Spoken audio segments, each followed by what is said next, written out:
D'abord, je remercie la classe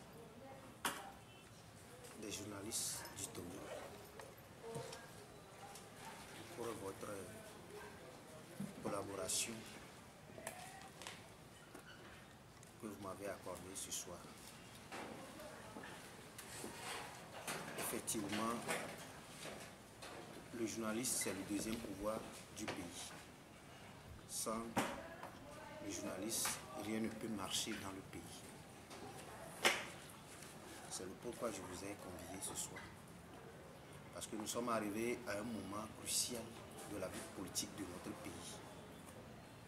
Les élections approchent. Et nous voyons aussi aujourd'hui des mouvements de tous bords.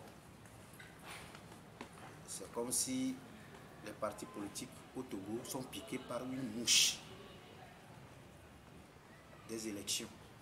Quand il y a élection, c'est de là l'intérêt est en jeu. En voyant cela, mon peuple périt faute de connaissances. C'est la Bible qui l'a dit.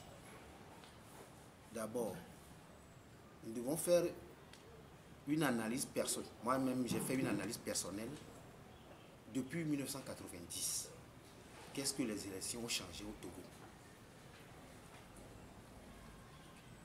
Et en toute chose, il faut aller devant Dieu pour demander Dieu. Pour demander à Dieu. Bon, on nous dit la voix du peuple, c'est la voix de Dieu. Mais aujourd'hui, les Togolais souffrent. La question est de savoir si vraiment Dieu existe encore au Togo. Sur tous les plans. Est-ce que l'Esprit de Dieu vraiment existe encore au Togo? Je ne vois pas ça. Les souffrances de tous bords. Le terrorisme est à nos portes. Ce qui fait que tout est mélangé. Et là, j'ai demandé à Dieu, qu'est-ce qu'il faut faire? Quel est le problème? Et de 90 jusqu'à 2023, il n'a jamais. Le peuple, il n'y a pas la paix. La paix sociale, il n'en a pas. La prophétie que j'ai eue, il y a eu Dieu m'a montré deux personnalités. Sylvanie Olympio et Eyadema. Ces deux prophètes-là, ce sont deux prophètes que Dieu a donnés au peuple togolais. Et si vraiment le peuple togolais se base sur leur prophétie, le Togo doit développer comme les États-Unis. Sylvanie Olympio, le premier prophète qui dit Togo, l'ordre de l'humanité. Le deuxième prophète qui est Eyadema Nassimbe, qui dit si vous êtes divisés, l'ennemi s'infiltre. Ce qui veut dire que Sylvanie Olympio qui a déclaré dans sa prophétie que le Togo c'est l'ordre de l'humanité. Et il y a des gens qui disent si vous êtes divisés, l'ennemi s'infiltre pour piller l'or là. C'est ce que Dieu m'a dit. Donc sans l'union de ces deux personnalités-là, le Togo sera pillé. Il n'y aura jamais le développement. Les Togolais ne seront jamais en paix. C'est ce qui m'a conduit à appeler le peuple à revenir en arrière. Nous avons fait des erreurs depuis 90. La seule chose que nous disons, c'est que quelqu'un doit partir. Quelqu'un doit être dégagé. Alors que le peuple, c'est deux mains, la gauche et la droite. L'autre a besoin,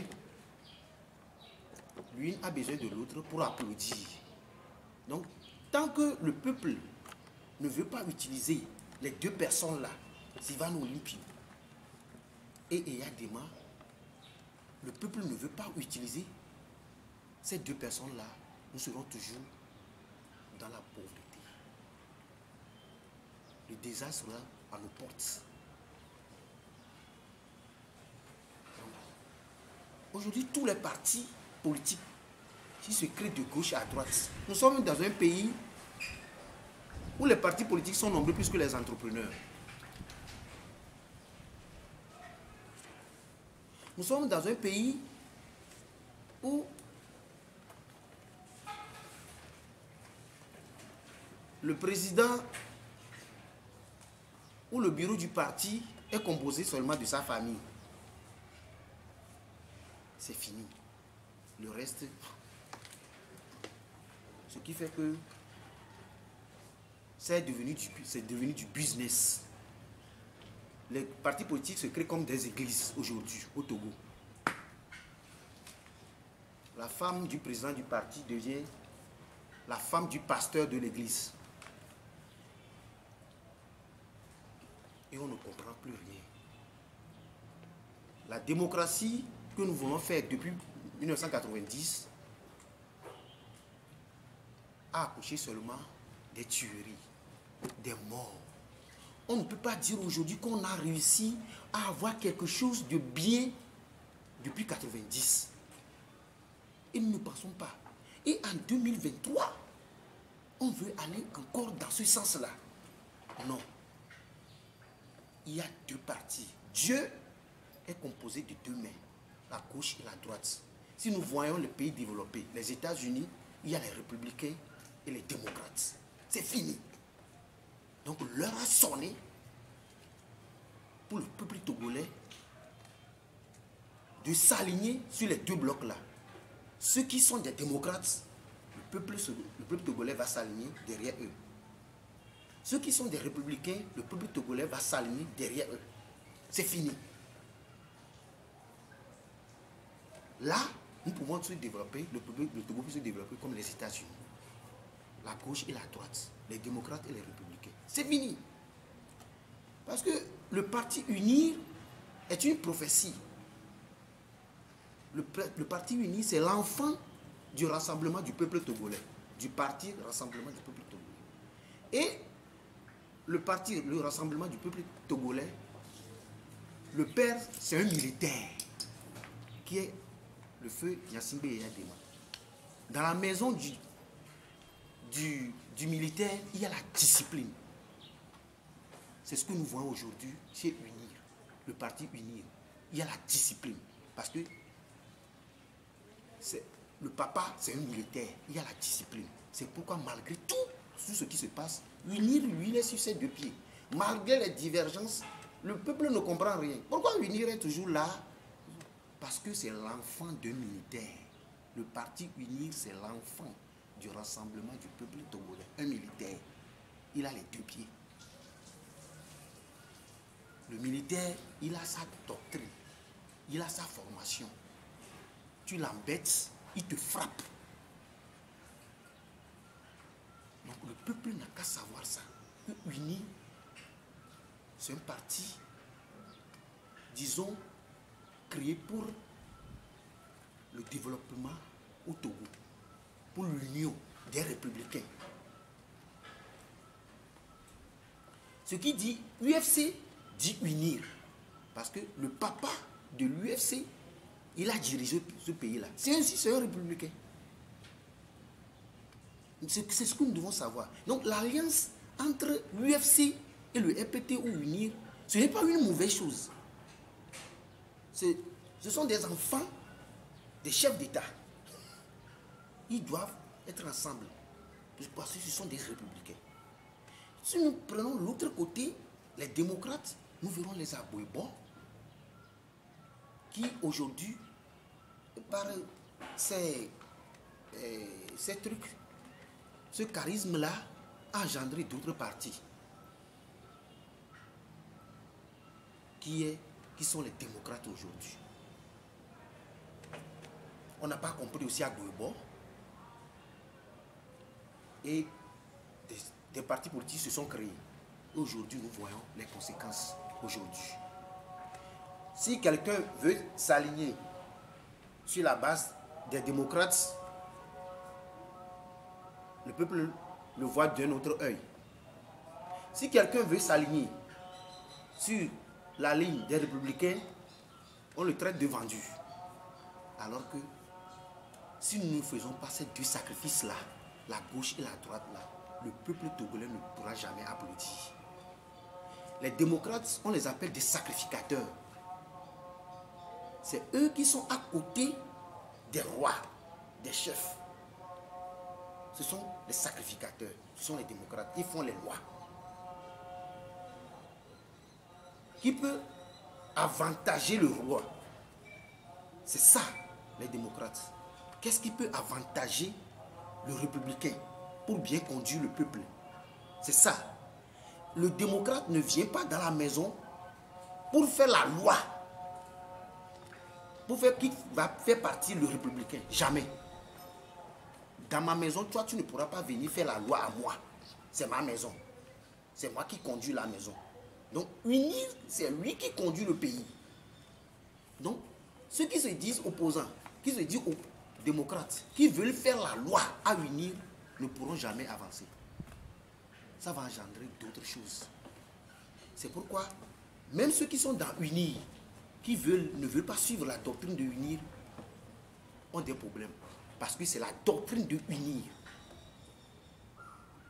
C'est la doctrine des républicains. Si tu es dans unir et que tu ne veux pas respecter la doctrine de unir, tu as des problèmes.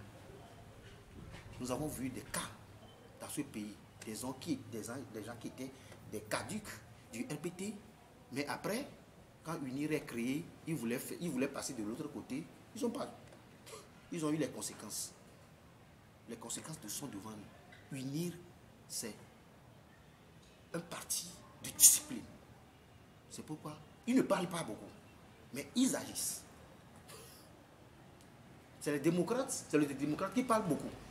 Lui parle, il dit ceci, il dit ceci, il dit ceci, il dit ceci. Mais le roi, lui, ne parle pas beaucoup. Donc, le peuple togolais doit savoir ça maintenant. Que nous sommes condamnés, le peuple togolais est condamné à suivre les deux partis. Ceux qui ne veulent pas, les partis politiques qui ne veulent pas s'aligner dans la droite ou ne veulent pas s'aligner dans la gauche seront sanctionnés par le peuple. Les élections législatives qui arrivent maintenant, il faut que les partis d'opposition fassent le tout possible pour s'unir. Une alliance, faire une alliance des démocrates. Quelqu'un qui est favorable à travailler avec UNI.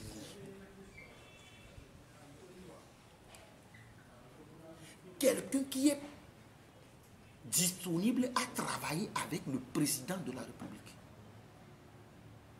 Ce n'est pas que le sous-président de la République doit dégager. Non, non, non, non, non, non. Dégager là, ou opposition là, que nous les Togolais, le peuple togolais, efface ça. Nous ne sommes pas des opposants. Les deux mais là, malgré qu'ils sont opposés, mais ils ne sont pas des opposants. Ils ne doivent pas se tirer parce que sans les deux mais là, sans l'une, l'autre ne peut pas applaudir.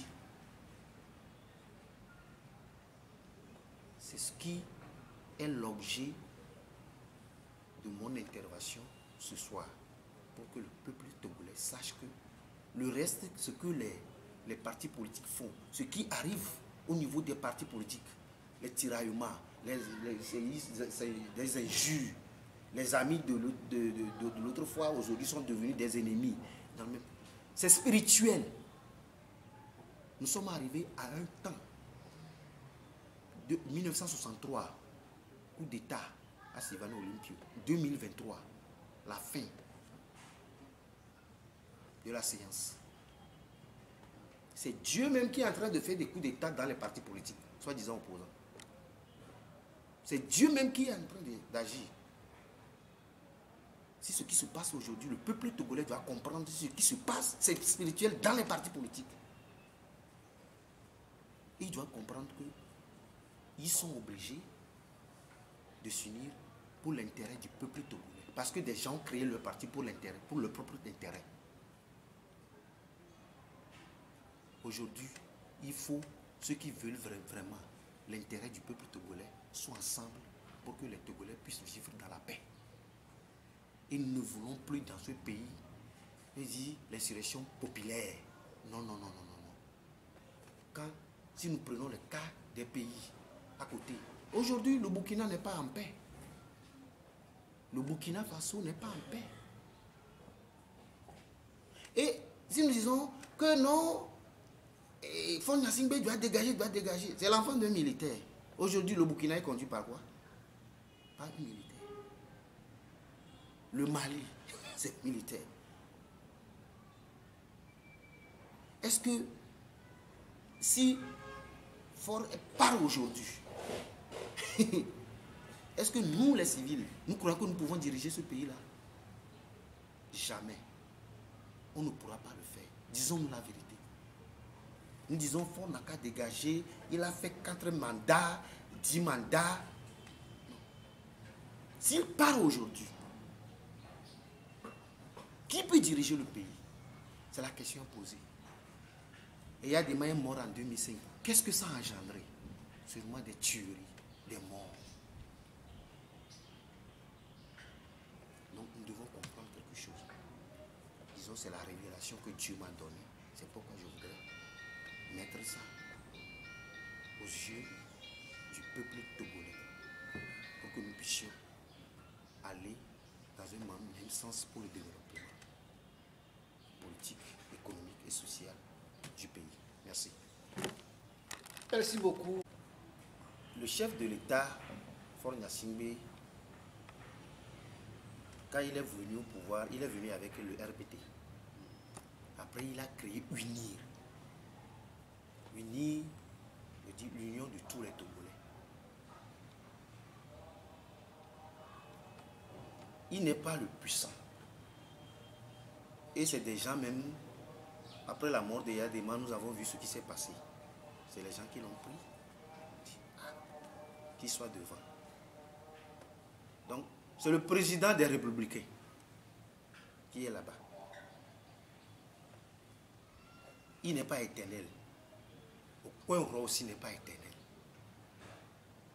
Dieu Tout-Puissant qui l'a mis là-bas, quand le temps sonnera pour lui, il sera qui mettre à sa place pour que le peuple soit en paix. C'est ce que je peux dire. Il n'est pas éternel. Il a changé beaucoup de choses. Il a annulé beaucoup de choses. Des fêtes que nous célébrons avant, aujourd'hui, il a annulé ça. C'est pour la paix sociale. C'est pour la réconciliation nationale. Donc, il n'est pas éternel. Il n'est pas puissant aussi. Le tout-puissant, c'est Dieu qui l'a mis là-bas. S'il est là-bas, il a pu faire, malgré tout ce qui s'est passé, il a pu faire déjà 13 ans, il a 15 ans, 18 ans plutôt.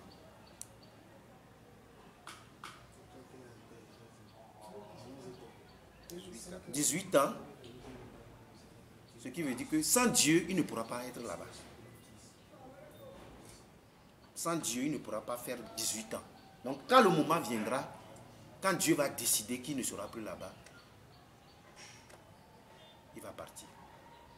Mais dire que c'est par nos forces, la force du peuple togolais, que Faure Gnassingbé va partir, moi je ne le vois pas dans ce angle-là.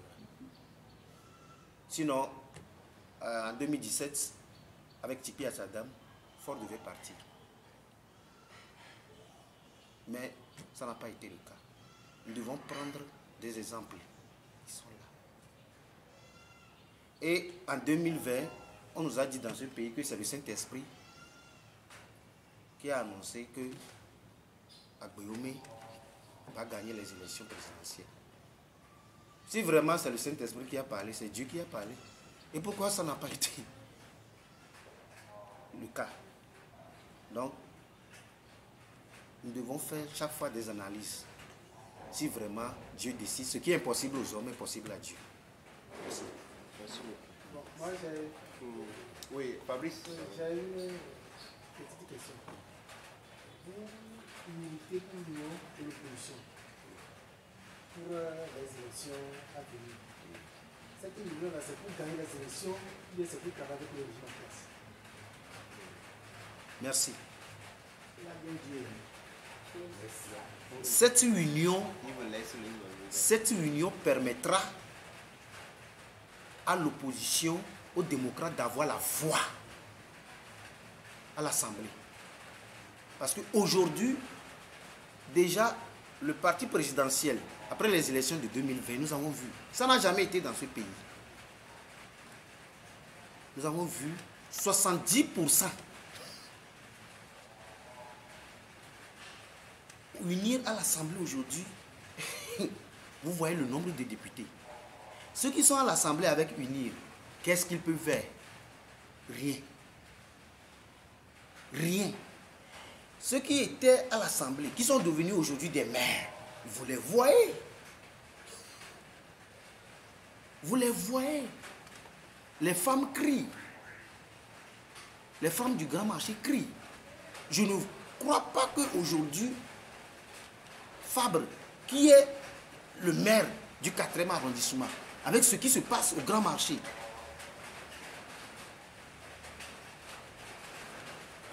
peut encore dire quelque chose de bon devant les femmes. Si Fabre peut encore faire quelque chose, c'est à l'Assemblée. Donc, pour que au moins les démocrates puissent avoir la voix à l'Assemblée, pour que l'unir ne prend pas, c'est-à-dire, lui va prendre tout. Si ils vont encore à rang dispersé, moi je sais que peut-être ça serait 100%. Pourquoi l'union des opposants maintes fois n'a pas marché? Est-ce que l'union là, c'était pour l'intérêt du peuple ou c'était pour leur propre intérêt? La première question à poser. Parce que le républicain et le démocrate ne peuvent pas être ensemble s'ils ne respectent pas leur doctrine. Il y a des gens qui se disent opposants. Mais c'est unique pour gouverner le pays. Tu dis opposant. Le mot opposant là, si tu as ça dans ton esprit et tu veux faire l'union, l'union ne pourra jamais marcher. Si je dois comprendre, c'est que il y a des gens qui sont de l'opposition, mais qui sont unis. Oui. Donc, c'est-à-dire qu'ils s'unissent par contre nature, ils s'unissent contre nature. Oui. Et donc, ça ne peut pas marcher. Ça ne peut pas marcher. S'unir, c'est-à-dire que s'unir pour dégager, quand des gens s'unissent pour dégager les républicains, l'union là ne pourra pas marcher. Est-ce que vous me comprenez? Quel est l'intérêt de l'union? C'est pour s'unir, pour ne pas prendre la place de l'autre. Oui.